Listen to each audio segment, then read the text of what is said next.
Здравейте! Добре дошли в моя канал за креативни идеи. Creative Дея. Аз съм Деяна.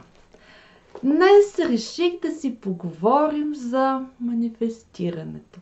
За онзи момент, в който посяваме семенце някъде там в бъдещето и очакваме от него да се превърне едно голямо дърво, което да ни донесе удовлетвореност, изобилие и много радост. Да, такива сме ние хората. Правим винаги, търсим по-преки пътища. И разбира се, че по-преки пътища има. Не е нужно само да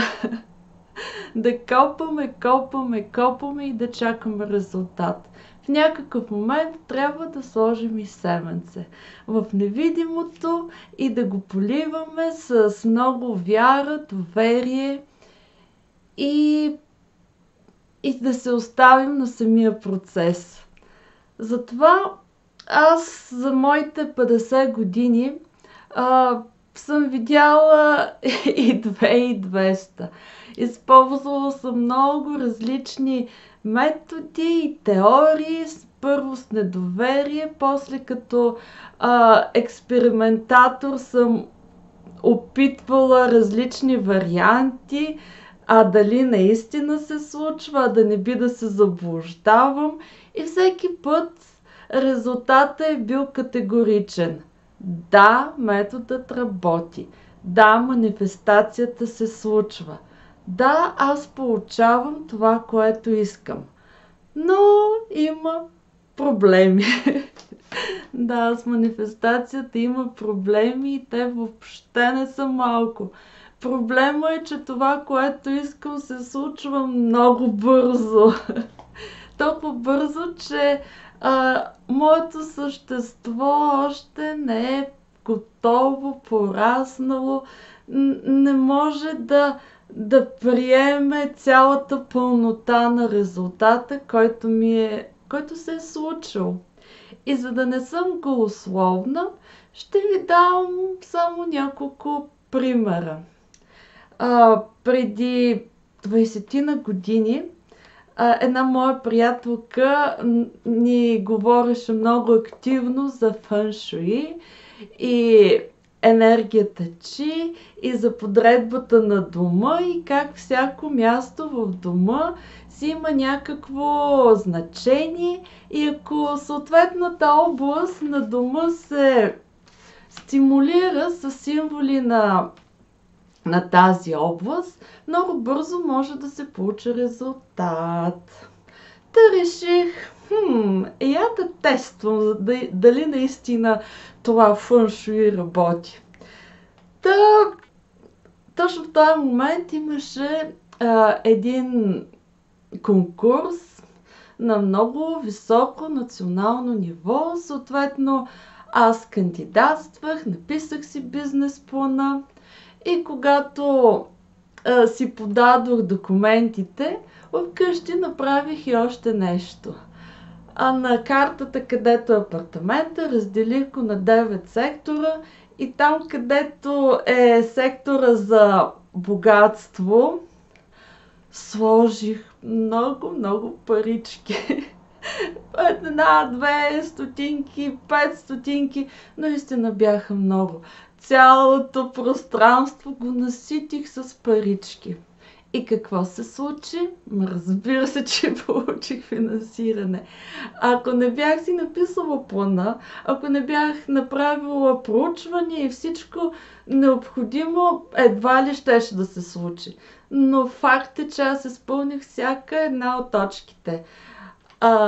Написах плана, направих проучване, дадох възможно най-добрата оферта и посипах с много вълшебство като стотинки от 1-2 монети.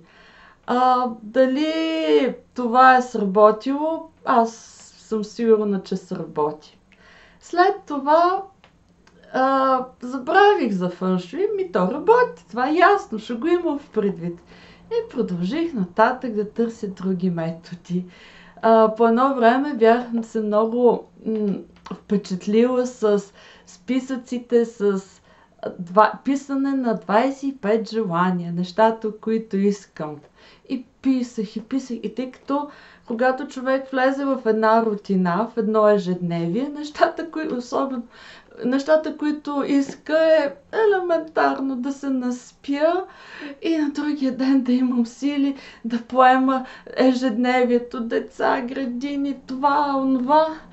И на практика този елемент с мечтаене и с какво наистина желая, някакси ежедневието го затрупва.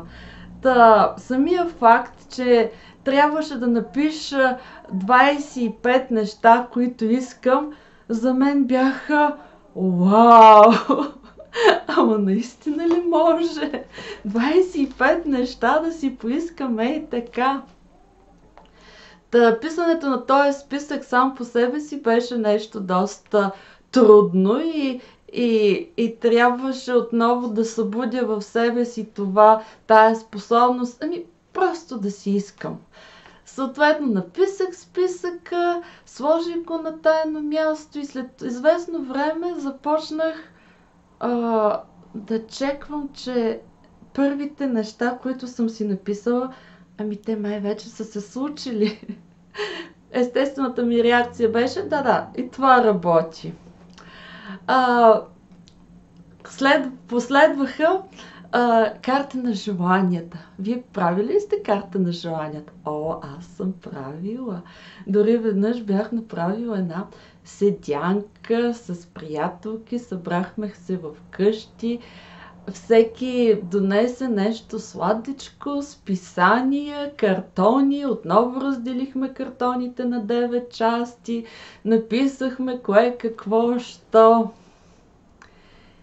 И направихме факта на активиране на картата на желание.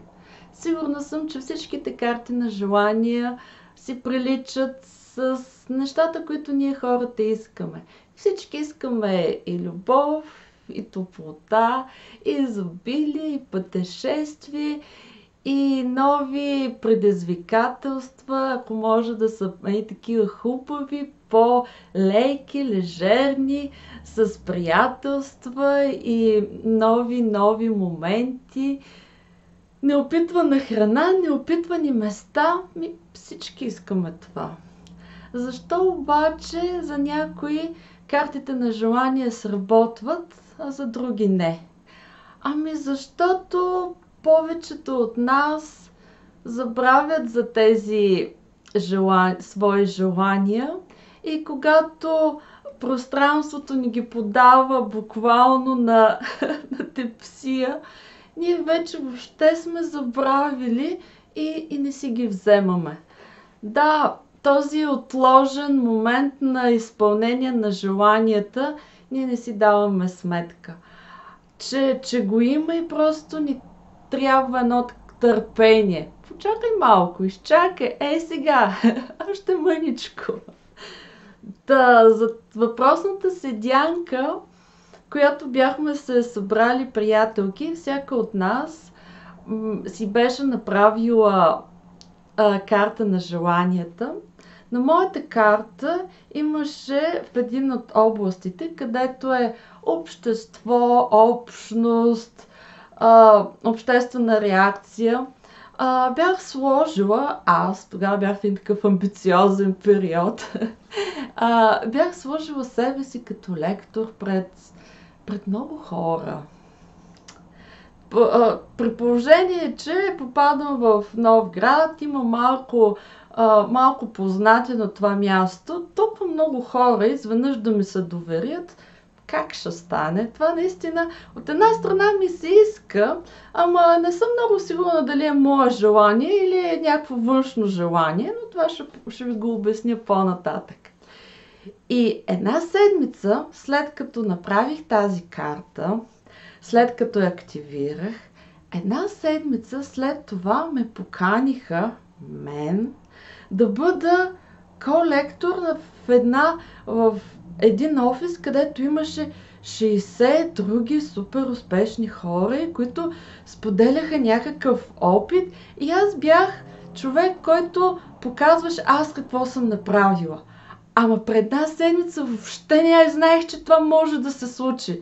А е факт, че една седмица след това аз бях пред тези хора. Аз се сговарях. И как стана това, не знам. Но тогава аз май не съм готова за такава скорост. Май искам малко по-бавно да ми се случват нещата, за да осъзная какво ми се случва. И натиснах спирачката. Много сериозно почна да става. Другия факт от тази карта на желанията, която бях направила, е в зоната на любовта. Бях сложила ни сърчеца, една романтика и един надпис: любов без граници. И пак около седмица, две, след като направих картата, активирах я, при комуникация усетих явни намеци за флирт от един доста по-млад от мен мъж. И аз, ама чакай, аз нямах точно това предвид. Но много сериозно почва да става. И дадах заден. И бързо взех картата и я смачках и моля, бягай по-далеч от мене, моля. Да. И ми я скрих някъде и въобще намачках, защото аз имам спокойно ежедневие. Какви са тия флиртове без граници? Моля, имайте си уважението. Но тогава това беше момента, който разбрах, че всичките тези инструменти работят. Да, работят. Въпросът е дали имаме доверието, устойчивост, дали наистина сме честни със себе си за желанията си и дали сме привързани към резултата. Ако някой от тези неща ги няма как да забележим, че желанието се е сбъднало.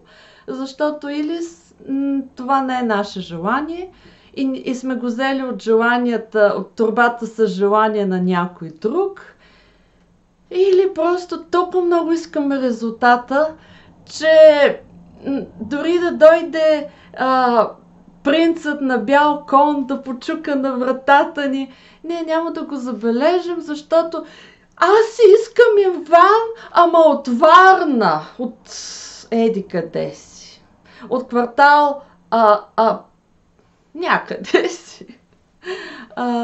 Да, привързаност към резултата и пълен контрол. Това е нещото, което не сработва при манифестирането. Във времето съм използвала различни подходи, за да мога да се чуя какво наистина искам. Защото светът е много шумен. И постоянно някой от нещо придърпва вниманието ни. Ако си пуснете телевизора, задължително ще попаднете поне на 10 скандала. Със сигурност поне 20 реклами ще ви кажат колко успешни продукти предлагат, колко различни стандартни визии за това как да изглеждаме най-добре ще чуете, дали да сме слаби, с големи бюстове, устни, еди какви си прически, това е модерно, онова не е, бъди такъв и такава, живей по този или другия начин и това се случва постоянно нещо ни облъчва с информация. И в тая шумотевица ние забравяме да чуваме себе си. Забравяме да усещаме себе си, забравяме да бъдем себе си. И когато не сме себе си, всички ни казват: бъди себе си. Но как да бъдеш себе си, когато си забравил какво искаш, какво мечтаеш и какво можеш и докъде искаш да стигнеш? Трудно е да бъдеш в такава ситуация себе си. И в една от телевизиите един от журналистите задава въпрос: какво би казал Господ за теб? Какво би казал за себе си, ако беше Господ? Аз бих казала, какво би си мислил, ако знаеше, че всяка твоя мисъл се случва? Щеш ли да бъдеш по-отговорен за мислите си? Щеш ли да бъдеш по-дисциплиниран в мислите си? Щеш ли да спазваш хигиена на мислите си?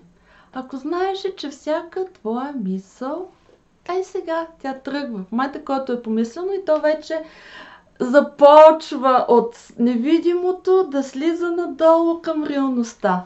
И много често ние си мислим неща, които не са за мислене. Имаме страхове, които никой никога не би ни причинил, ако самите ние не започнем да си ги прожектираме.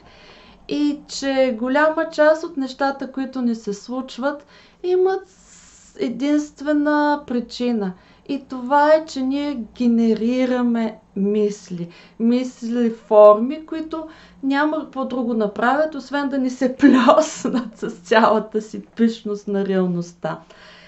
И затова във времето аз използвах един метод, който е наречен автоматично писане. Други го наричат сутрешни страници, има различни вариации и методи как точно се случва. Сутрин един тефтер, една химикалка и записвам. Понякога в тези записи попадат моите сънища. Друг път неща, които са изключително актуални за мен в ежедневието, каквото искам този ден да ми се случи. Голяма част от текстовете, които публикувах в моя блог, бяха резултат точно на тези сутрешни страници на автоматично писане. Във времето почвах, спирах, забравях, отново се връщах към мило дневниче. Но това е практика, която ми помагаше да изчистя много от нещата, които в този момент са актуални за мен.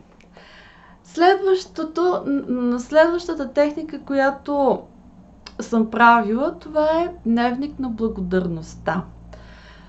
Тъй като в пространството доста често мотивиращите лидери и говорители говорят за благодарността, веднъж реших, хайде да започна и започнах благодаря, че съм тук, че имам това прекрасно тяло, че имам това чудесно семейство, благодаря за децата си, благодаря за родителите си, благодаря за храната си, за покрива, за това, че ми е топло, комфортно, благодаря за слънцето, за този хубав ден.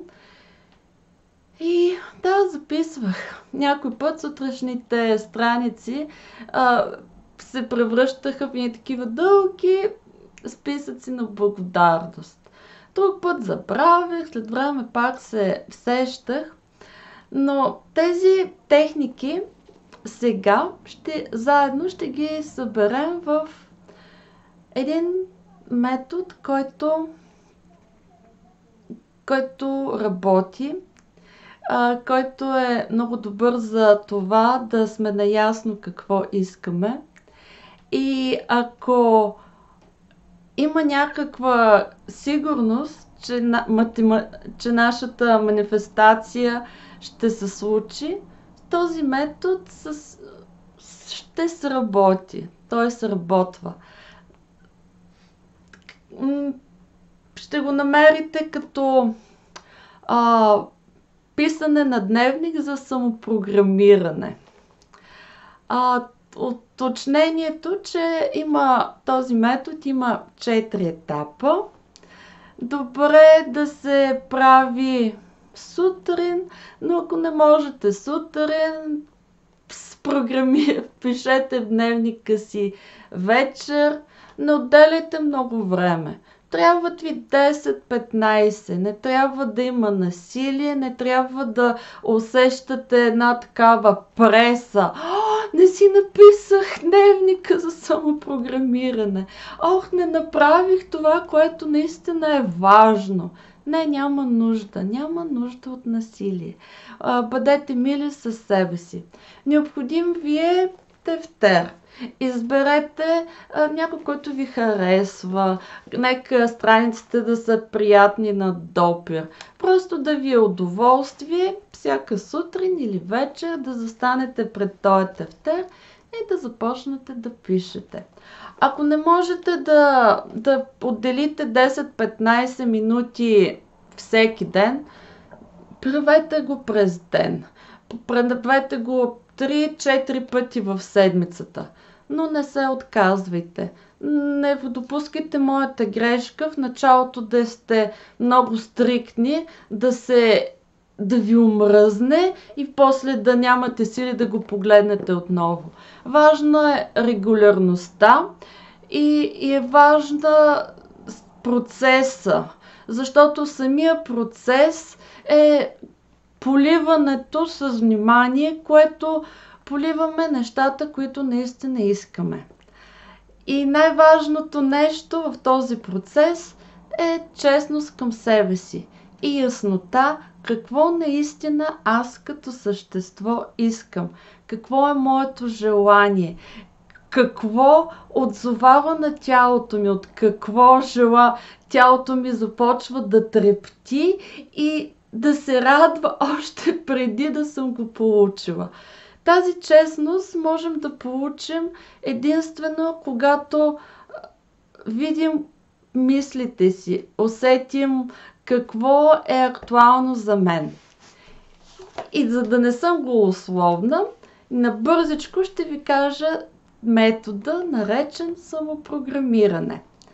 А вие харесайте това видео, абонирайте се за канала ми. Сега е момента да станете част от моята малка общност, за да виждате видеята, които тепърва ще снимам. А ние да започваме. Значи, първо ви трябва тефтер. След това, като се събудите, предърпете го и дори още в леглото набързо може да започнете да пишете. Първата фаза от този процес е да почнете да пишете автоматично каквото ви дойде в момента. 5-10 минути просто пишете. Ето сега се събудих, нямам идея какво трябва да пиша. Дори глупости да започнете да пишете. Пишете. Това ще е момента, в който съзнанието се прояснява, всички ненужни мисли се изгонват, дори да не могат да бъдат изгонени, поне ще могат да бъдат видени. Да, за мен това е актуално сега. Аз съм ядосана, защото той, тя, те направиха това или онова. Ако се чувствате жертва, напишете, че се чувствате жертва. Ако сте обидени, напишете го. Излейте. Дайте на това, което ви вълнува в момента, просто да излезе. Това е акт на прочистване, на разкопаване на нивата на нашите мисли. Просто да бъдат разкопани. Следващия етап е етапа с благодарността. Напишете за какво сте благодарни точно днес. За това, което ви дойде. Не е нужно да пишете огромни списъци. 5-6 неща. Напишете ги. То е като разкопаната нива. Ще минем с драчка, така че пръста да стане мека и рохка. Благодарността прави точно това. Тя създава условията да осъзнаем какво имаме и да сме готови да получим още от същото или нещо по-добро. Следващия, третия етап е писането на желания. Какво искам? И желанията нямат предел. Нямат ограничение. Просто си го поискайте. Аз искам и това, и това, и това, и това. И пишете, и пишете, и пишете. Дори да не ви идват толкова много неща. 5-6 да са. Напишете ги. И колкото повече детайли от вашето желание се сещате. Каква форма има, може ли да се пипне, помирише, има ли цвят, как се усещам, когато той е при мен, с кого го споделям, има ли някой друг около, докато го получавам. Всеки такива детайли, колкото се може повече, напишете ги. И след това идва четвъртата изключително важна част. Значи, какво направихме? Изкопахме нашата нива, като написахме просто нещата, които в момента са актуални. Сега. След това с драчката на благодарността направихме тази нива рохка. Посяхме семенцата на това, което искам, което желая, и идва четвъртият изключително важен момент. Да полеем тези семенца със своето внимание на ежедневието. Вижте списъка, който искате, и всяка една точка направете нещо конкретно сега, за да може това да се случи. Ако искате нова къща с големи прозорци и бяла кухня, в която да редите с червени и бели точки, червени на бели точки. Ами просто вижте тази картинка, отидете в в магазина за домашни потреби и си купете една чаша червена на бяла точка. По този начин поливате с внимание от ежедневието това, което искате да се случи в бъдещето. И по този начин по всяка една от точките, която искате. И това го правите всеки ден. Нормално е да сте благодарни за различни неща. Или да сте благодарни за едни и същи неща. Благодарете от сърце. Нормално е едни желания всеки ден да се повтарят едни и същи. И е съвсем нормално някои желания просто да отпаднат, защото не са толкова актуални, защото са предошли от желанията на някой друг. Не давайте оценки, не разсъждавайте. Просто искайте и след това в ежедневието си правете малки стъпки, за да може това, което искате, да се случи. И дайте време. Дайте време на времето да си свърши работата. Защото припряността не е за житейските теми. Припряността е за нещо друго. На живота му трябва време. На съществото му трябва време. На природата й трябва време. И за да имаме това време, трябва да го дадем и да не сме припряни. За да може, когато искаме това да се случи, да имаме ресурса да видим, че се случва. И да го приемем, и да го получим, и да му се възрадваме, за да придобием ресурс, отново да искаме и отново да случваме. Това е за днес от мен. Пожелавам ви една прекрасна пролет и до скоро! Чао!